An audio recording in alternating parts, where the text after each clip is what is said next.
রাশ moment রেস্টুরেন্টে রাশ moment হচ্ছে খুব সিরিয়াস একটা মোমেন্ট, যে মোমেন্টে আমরা যারা সার্ভিসে থাকি তারা খুব নার্ভাস হয়ে যাই, অর্ডার বাড়তে থাকে, তারপর হচ্ছে গেস্টের অর্ডার ডিলে হতে থাকে। আমাদের মধ্যে একটা কিচেনে যখন ফুডগুলো দেরি হয় তখন আমাদের মধ্যে একটা ভয় কাজ করে গেস্টের সামনে যেতে। ইভেন ভয়ে আমরা অনেকে গেস্টের সামনেও যাই না। আসলে this is absolutely wrong procedure. On the rush moment what we should do, যেটা আমরা করব রাশ মোমেন্টে যখন একই সাথে টেবিল বাড়তে থাকবে সেক্ষেত্রে আমরা যে টেবিলে অর্ডার নিব তার পরের টেবিলটাতে 5 থেকে 10 মিনিট বাড়িয়ে নিব, এর পরের টেবিলটাতে আরও 5 থেকে 10 মিনিট বাড়িয়ে সময় নেব। তো ব্যাপারটা হলো কি, আমরা সময় কিন্তু বাড়িয়ে নিচ্ছি, তাহলে কিন্তু একই সাথে তারা ফুড চেয়ে বসবে না। আর আরেকটা চেষ্টা যেটা করব, ইভেন আমি যখন 10 মিনিট করে প্রতিটা অর্ডারের সময় বাড়িয়ে নিচ্ছি, আর রাশ মোমেন্টে গেস্টও অবশ্যই দেখে যে ইটস এ রাশ মোমেন্ট, তো তখন কিন্তু গেস্ট আপনাকে ফোর্স করবে না বা ইনসিস্ট করবে না যে ওয়ার ইজ মাই ফুড।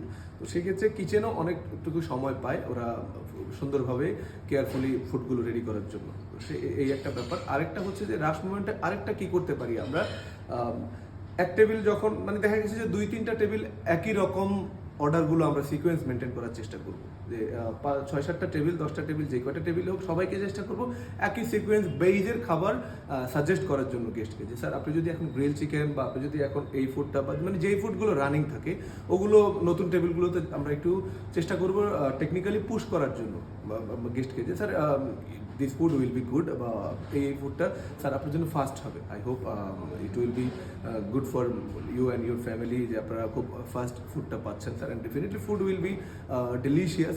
এইভাবে বলে আমরা চেষ্টা করবো একই রকমের ফুডগুলো অর্ডার নেওয়ার জন্য। তাহলে দেখা যাবে কি, আমার ওই রাশ মোমেন্টে আমি সময় বাড়িয়ে নিলাম 10 থেকে 12 মিনিট, 15 মিনিট করে, অথবা 5-10 মিনিট যাই পারি বাড়িয়ে নিলাম। এরপরে আমি তাকে একই সিকোয়েন্স বেইজের যদি ফুড নেই, তাহলে কিচেনে আমার শেফ যখন ফুড রান্না করবে সময়টাও খুব কম লেগে যাবে।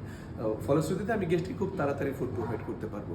এরপরে আরেকটা কাজ করতে পারি, রাশ মোমেন্টে যখন দেখবো যে একটা গেস্টের ফুড খুব ডিলে হয়ে যাচ্ছে, যেমন হয় স্টেক সময় না কিছু সময় লাগে, তান্দুরি আইটেমগুলো একটু সময় বেশি লেগে যায়, সেক্ষেত্রে আমরা যেটা করতে পারি গেস্টকে কিছু ফিঙ্গার ফুড প্রোভাইড করবো।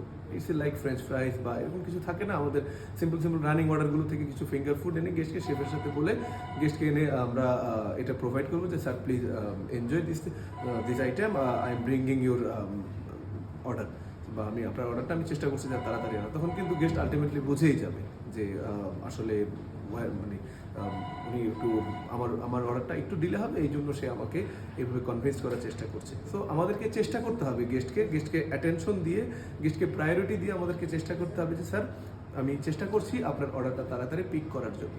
সো রাশ মোমেন্টে আমরা কখনো ওরিড হব না, রাশ মোমেন্টে কুল থাকবো, কিপ কাম, অ্যান্ড কিচেনের সাথে গিয়ে ডেফিনেটলি